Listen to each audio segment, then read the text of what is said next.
Our planet, in its infinite variety, presents us with spectacles of breathtaking beauty. We see landscapes painted with colors so vivid they seem to defy reality, and geological formations so grand they humble our very existence. But within this profound beauty often lies a formidable, raw power.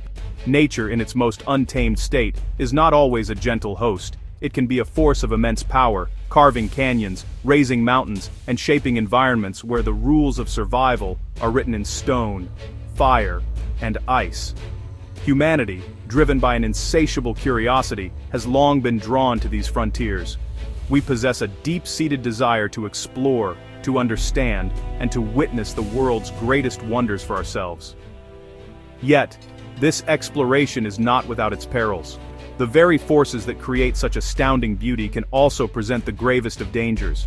These are not your typical travel destinations, marked by well-trodden paths and welcoming shores.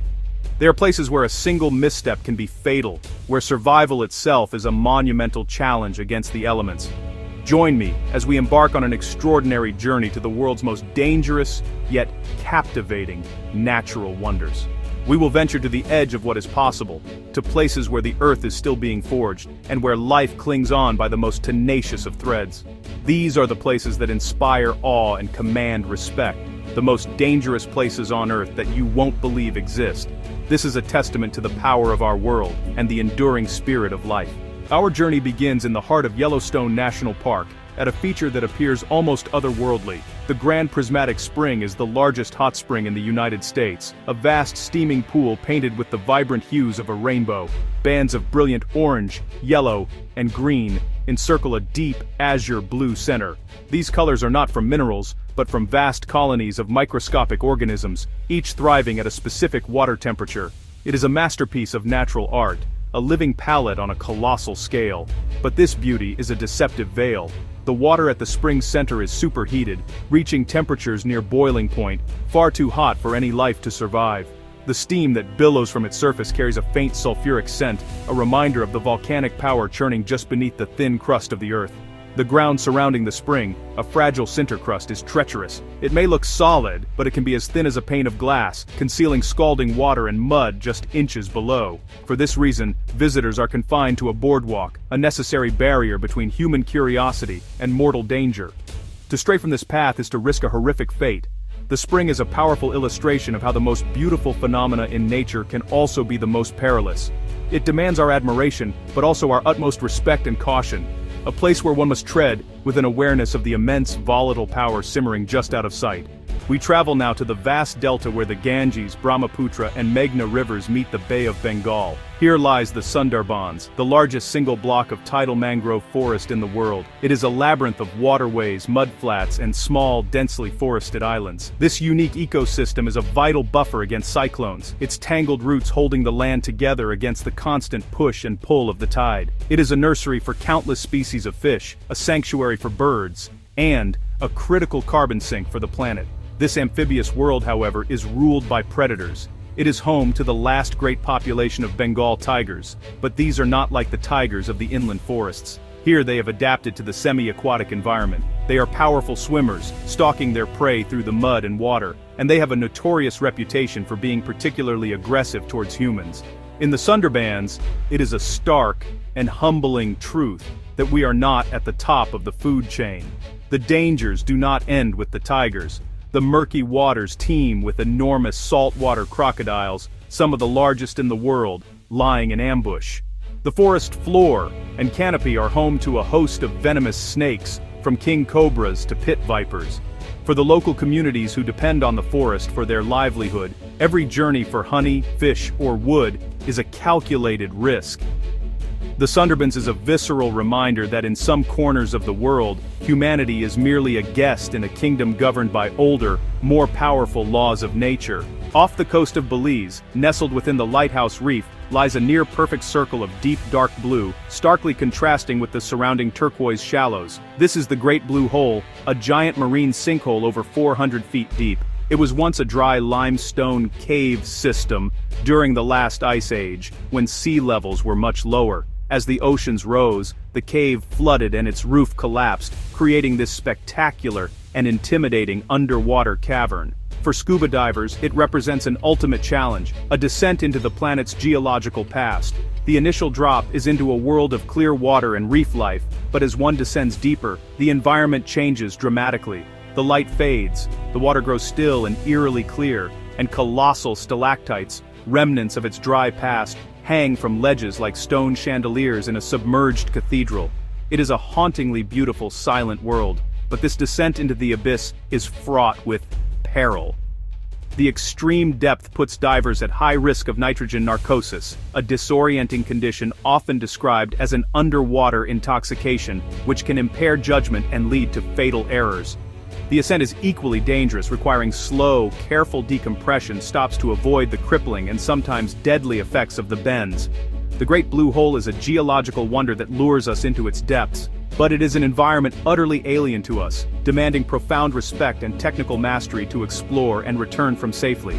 In the Virunga Mountains of the Democratic Republic of the Congo stands a volcano of unique and terrible power, Mount Nyiragongo. Its defining feature, and honestly, its greatest threat, is the persistent lava lake that churns within its summit crater. At over a mile wide, it's the largest of its kind in the world, a roiling, incandescent cauldron of molten rock. At night, its violent glow paints the clouds above with a sinister red light, a beacon visible for miles around. Unlike the thick, slow-moving lava of many volcanoes, the lava of Nyiragongo is exceptionally fluid due to its low silica content. When the crater walls are breached, this lava can flow at tremendous speeds, sometimes exceeding 60 miles per hour. This leaves little to no time for evacuation. The nearby city of Goma, home to over 1 million people, lies directly in the path of these potential flows, living under the constant shadow of a potential catastrophe. The volcano's dangers are not limited to its fiery eruptions. The ground around it is fractured, allowing deadly pockets of carbon dioxide gas, which is invisible and odorless, to seep to the surface. This mazuku, an evil wind, in Swahili, can accumulate in low-lying areas, suffocating any living thing that wanders into it. Climbing Nyiragongo is a journey into a landscape that is actively, violently alive, a place where the Earth's raw, creative and destructive power is on full terrifying display. Our path now leads us to the roof of the world, to the Tibetan side of Mount Everest. Long before a climber even attempts the final ascent to the summit, they must first navigate a formidable obstacle, the Rongbuk Glacier. This vast river of ice, fed by the snows of the world's highest peaks, is the primary route to the North Pole. It's a landscape of surreal and stark beauty, a world of brilliant white and deep shadowy blue. But this frozen river is in constant, imperceptible motion. The immense pressure causes the ice to shift, groan and fracture, creating a treacherous and ever-changing maze. Hidden beneath a thin blanket of snow lie deep crevasses, some hundreds of feet deep, just waiting to swallow the unwary. Climbers must carefully probe the ground with every step, roped together for safety, knowing that the solid ground beneath their feet is really just an illusion. Towering above are seracs, enormous, unstable pinnacles of ice, some the size of buildings. Warmed by the sun, they can collapse without warning, triggering devastating avalanches that sweep across the glacier with unimaginable force. The Khumbu icefall on the Nepali side is more famous, but the Rongbuk presents its own unique set of lethal challenges. It is a necessary passage, but one that relentlessly tests the skill, nerve and luck of all who dare to cross it, a brutal gatekeeper to the giants of the Himalaya. We descend now to one of the lowest, driest and hottest places on the surface of our planet, the Danakil Depression in Ethiopia. This is a land that feels more alien than terrestrial, a place where the African continent is literally tearing itself apart.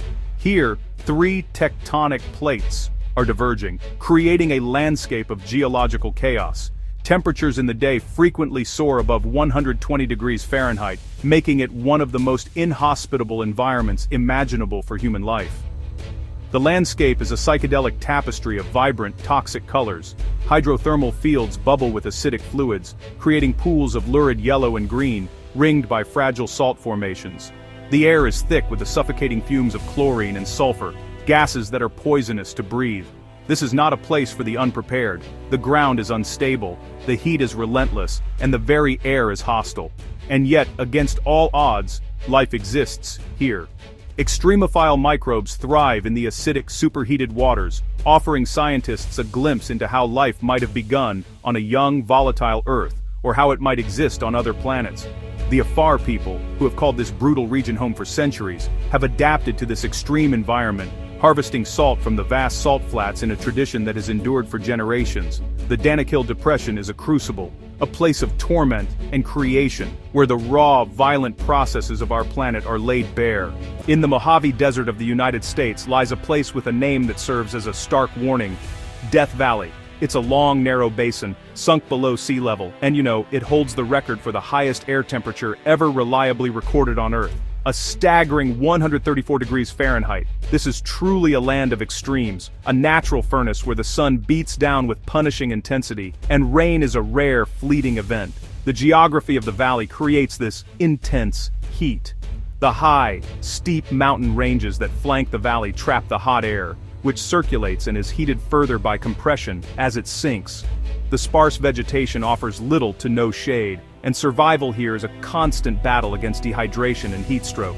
Without a plentiful supply of water, a human can perish in a matter of hours. The landscape itself seems to speak of this harshness. Vast, cracked salt flats, barren badlands, and shifting sand dunes. Despite its forbidding name and climate, Death Valley is not devoid of life. At night, when the scorching heat subsides, the desert comes alive. Coyotes, kangaroo rats, and kit foxes emerge from their burrows. Wildflowers can carpet the valley floor in a superbloom after rare winter rains, a breathtaking, temporary defiance of the arid conditions. Death Valley challenges our perception of life, demonstrating its incredible tenacity and its ability to adapt and endure in even the most punishing environments on the planet. In northern Tanzania, near the Kenyan border, lies a body of water that, honestly, seems drawn from a myth. Lake Natron is a shallow salt lake, but its chemistry is unlike almost any other. It is hyperalkaline, with a pH as high as 10.5, nearly as caustic as ammonia. This extreme alkalinity comes from sodium carbonate and other minerals that flow into the lake from the surrounding hills, with no outlet to dilute them. The water can reach temperatures of up to 140 degrees Fahrenheit. The consequence of this unique chemistry is macabre. Animals that are not adapted to these caustic conditions, particularly birds that die and fall into the lake, are essentially calcified. The sodium carbonate acts as a remarkable preservative, encasing their bodies in a hard, stone-like shell. They wash ashore as eerie, perfectly preserved statues, frozen in their final moments. It is a surreal and haunting spectacle, a natural gallery of the dead. Yet, this deadly environment is also a cradle of life. The lake's vibrant red hue, which gives it a surreal, bloody appearance, comes from salt-loving microorganisms and algae that thrive in these conditions. And for one particular species, the lesser flamingo, Lake Natron is the most important breeding site on Earth. The caustic water protects their nests, built on mudflats, from predators, allowing them to raise their young in relative safety. Lake Natron is a paradox, a deadly trap for many, but an essential haven for a resilient few. We now leave the land completely and descend into the deepest, most mysterious place on our planet, the Mariana Trench in the western Pacific Ocean. At its deepest point, the Challenger Deep, the seafloor lies nearly 7 miles beneath the surface. If you were to place Mount Everest into the trench, its summit would still be submerged by over a mile of water. This is, without a doubt, the ultimate abyss, a realm of perpetual darkness and unimaginable pressure. The pressure here is over 1,000 times greater than at sea level, equivalent to the weight of a jumbo jet pressing down on every square inch of a person's body. It is a force that would instantly crush any unprotected organism, and indeed any conventional submarine.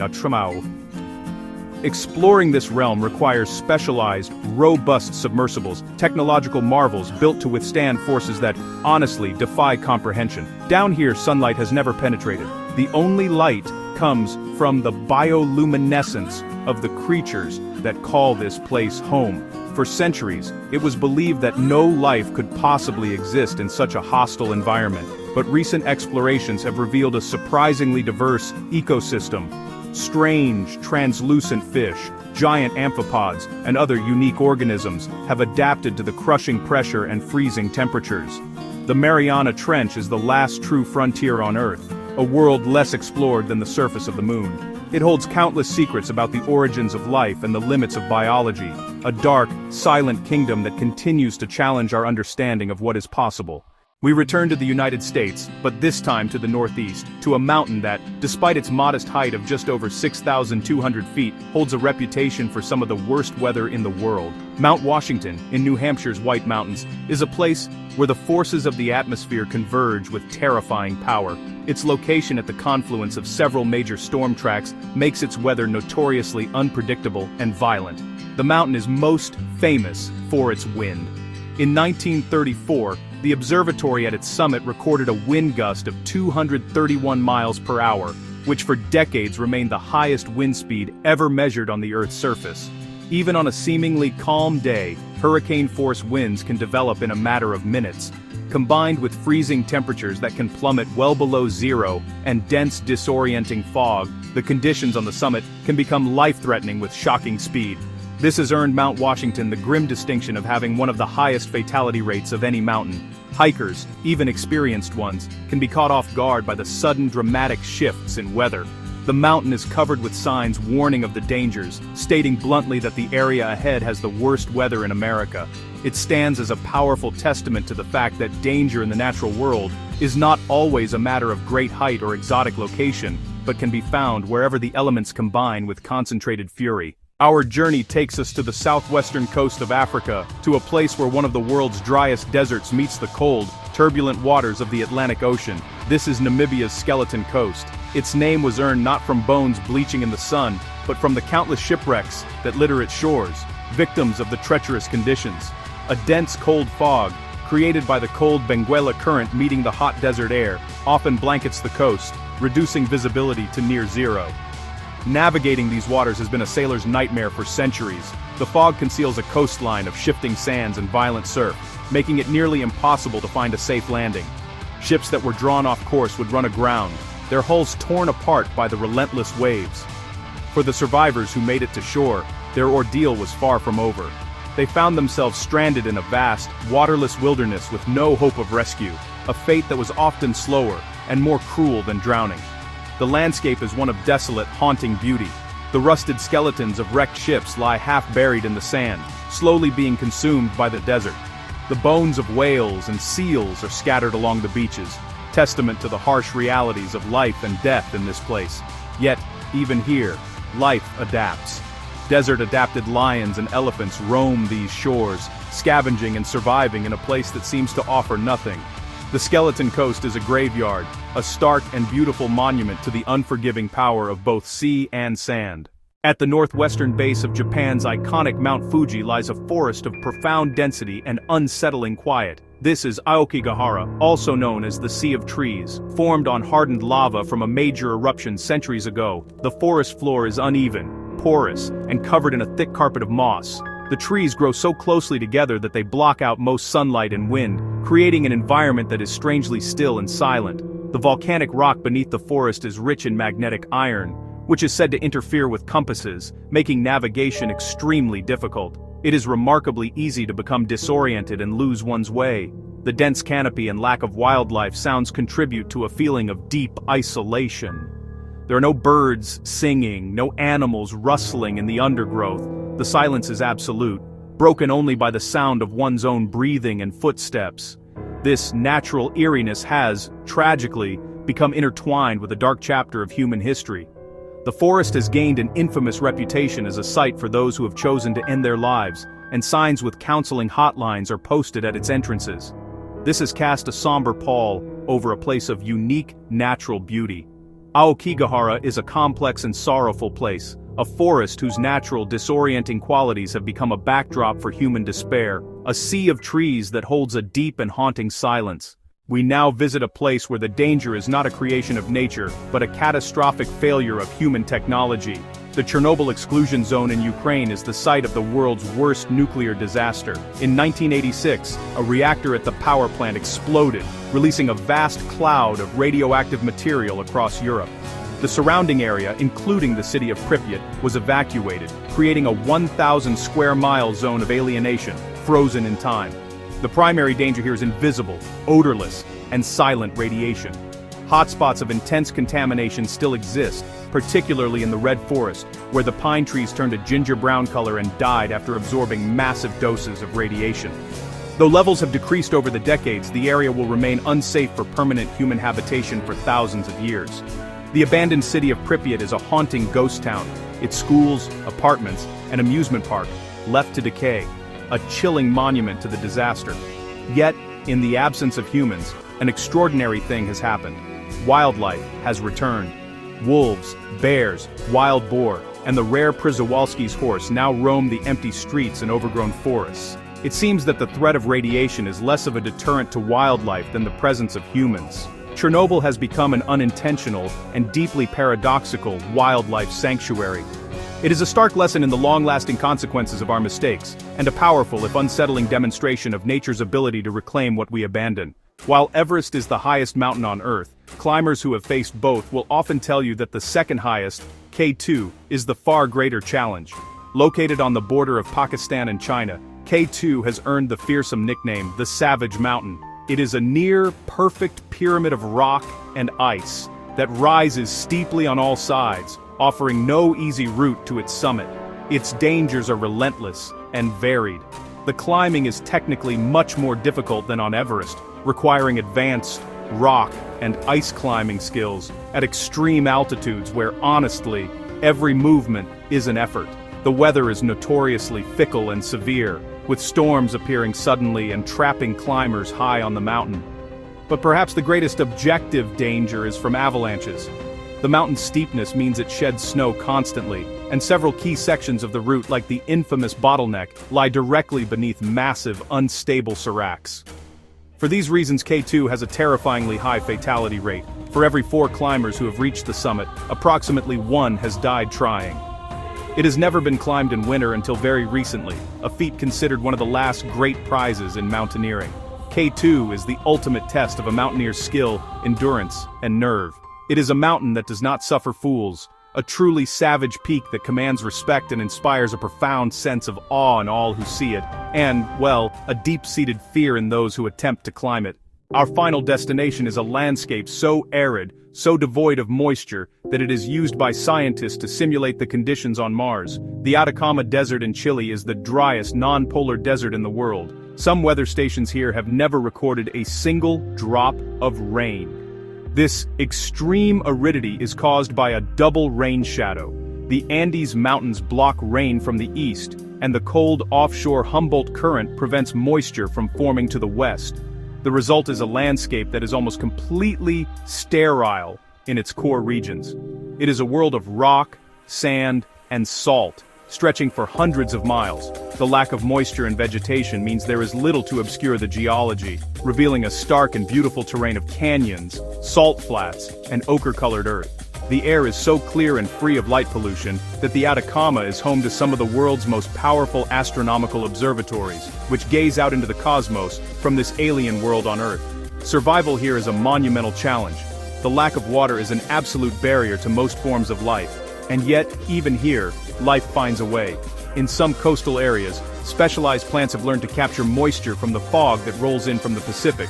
Microbes have been found living inside rocks, eking out an existence in one of the most extreme environments imaginable. The Atacama is a profound lesson in the preciousness of water, and a testament to the sheer stubborn persistence of life to find a foothold, even on the very edge of possibility. Our journey has taken us to the very edges of our world, to places of sublime beauty and profound danger. From the boiling springs of Yellowstone to the crushing depths of the Mariana Trench, we have witnessed the raw, untamed power of our planet. These are not places to be conquered, but to be observed with a deep and abiding sense of awe. They show us that the forces that create the most spectacular landscapes are the very same forces that demand our caution and respect, a delicate and often terrifying balance.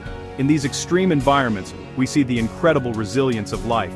From the microbes in the Danakil Depression to the wildlife returning to Chernobyl, life adapts, endures, and finds a way to thrive against all odds. This tenacity is perhaps the most inspiring story of all. It encourages us not only to respect the power of nature, but to appreciate the preciousness and strength of the life that it supports, including our own. These places remind us of our place within the natural world, not above it. This journey is a reminder of how much of our planet remains wild, powerful, and mysterious. Which of these incredible, dangerous places amazed or terrified you the most? Share your thoughts in the comments below. Thank you for joining me on this exploration of Earth's most formidable wonders. If you wish to continue discovering the marvels of our world, consider subscribing for more journeys into the wild. Until next time, travel with curiosity, but always with respect.